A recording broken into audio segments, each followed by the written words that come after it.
It is Sunday, February 25th. I'm Warren Sprouse, and you are on the Bible Forum. The Mueller investigation is a special prosecutorial investigation ordered by the Obama administration to learn whether or not the Trump campaign violated any important laws. As we now know, the answer to that question is no. In fact, the Democrat candidate is up to her neck in verifiable violations.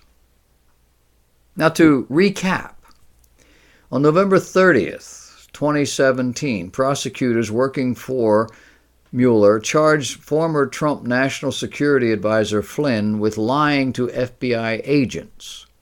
The following day, Flynn pled guilty before federal judge Rudolph Contreras. Less than a week later, and without explanation, Flynn's case was reassigned to Judge Emmett G. Sullivan. One of Sullivan's first orders of business was to enter a standing order on December 12th, directing, quote, the government to produce any evidence in its possession that is favorable to defendant and material either to defendant's guilt or punishment, end of quote. Sullivan's standing order further directed the government, if it, quote, has identified any information which is favorable to the defendant by which the government believes not to be material, end of quote, to submit such information to the court for a cameral review. The Brady order directs the government to disclose all exculpatory evidence to defense counsel as required by Brady versus Maryland. On Sullivan's behalf, it must be noted that he enters identical standing orders as a matter of course in all of his criminal cases, which begs the question, why was this not done by the judge originally adjudicating the case?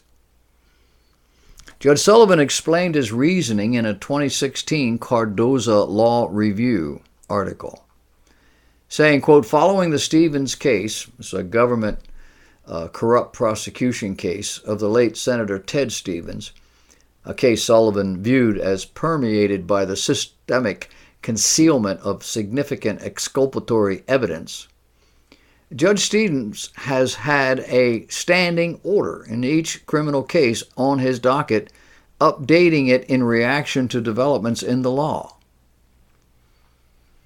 So while the December standing order represented Sullivan's normal practice, as both McCarthy and York noted, Flynn had already pled guilty. In his plea agreement, Flynn agreed to, quote, forego the right to any further discovery or disclosures of information not already provided at the time of the entry of Flynn's guilty plea, end of quote. Well, on Wednesday, almost 2 weeks ago now, the attorneys in the Flynn case had presented the court an agreed upon protective order governing the use of the material, including sensitive material the special counsel's office provided Flynn. This indicates Mueller's team will not fight Sullivan's standing order based on the terms of Flynn's plea agreement. So now, here's why the bombshells are likely to come. With a protective order in place, Flynn's attorneys should start receiving the required disclosures from the special counsel's office.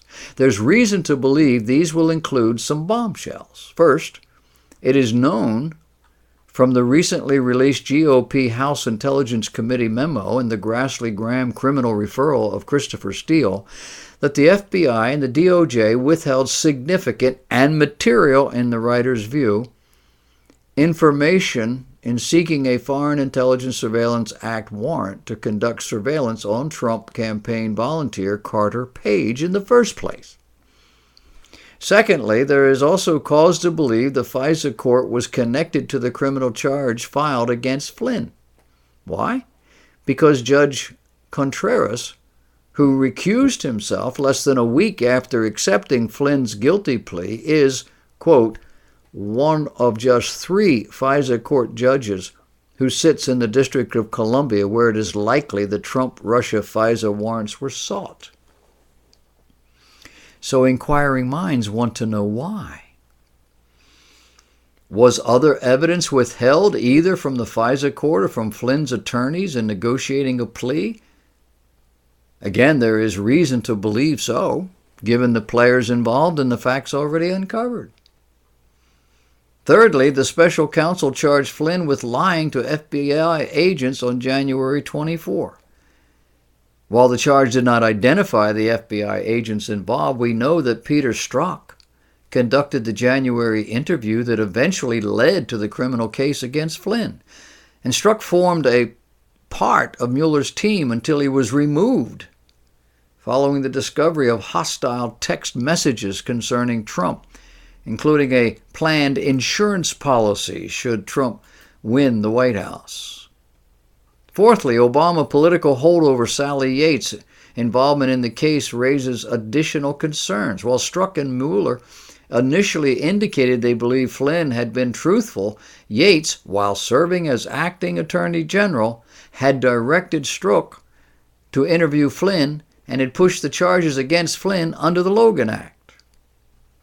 Fifthly, another member of Mueller's team, Andrew Weissman, is likewise suspect given his praise for Yates' refusal to defend Trump's travel ban.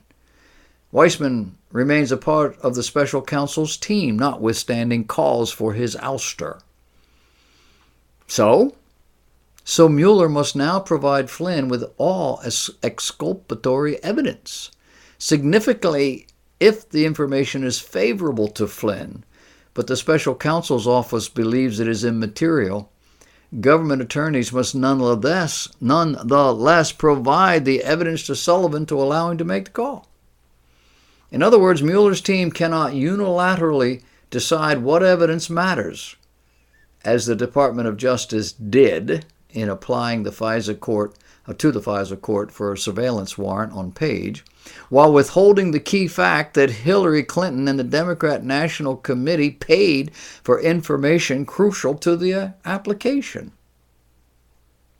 Now, all of these activities are things that were at one time only attributed to third world countries run by despots, incompetents, countries dominated by political upheaval and citizen violence. Oh wait, that's us. A nation now driven by uninformed, uneducated, immoral persons, not always citizens. Meaning with a legal, moral, financial stake in the outcome, intent on being counted as concerned, informed, and vital members of a society. Watch them the next time they're in the streets protesting. See how many appear to actually have any sense as to what's going on. The oppressed in their $40 t-shirts and designer jeans, suddenly appearing with appropriate signage, banners, slogans, singing impromptu ditties, knowing when and where their targets are going to be and where the cameras are at any given moment. Who pays for the buses? We learned that a sitting attorney general had a fund that paid buses to take demonstrators to Florida in the Trayvon Martin case.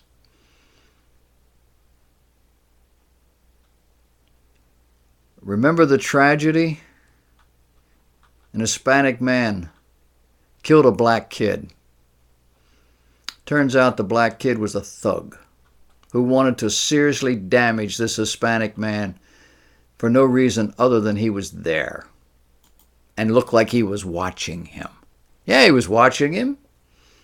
He was patrolling, maybe unofficially, but he was looking out for his neighborhood. You remember hands up, don't shoot?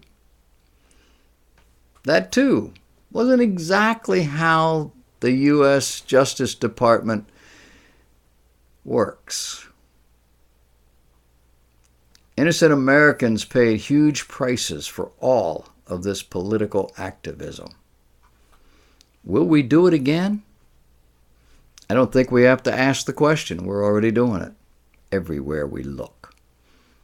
Don't you love the man on the street interviews that pop up on TV and on online in various ways where the guy or the gal goes out and asks these kids questions and they go, oh yeah, only to find out that's what Trump did. Oh, no. Ask them the definition of some of the words they're using. They have no idea what's going on. They're being wound up, propped up, and pointed. And now we're learning that our own federal government is paying for it. Aren't you proud?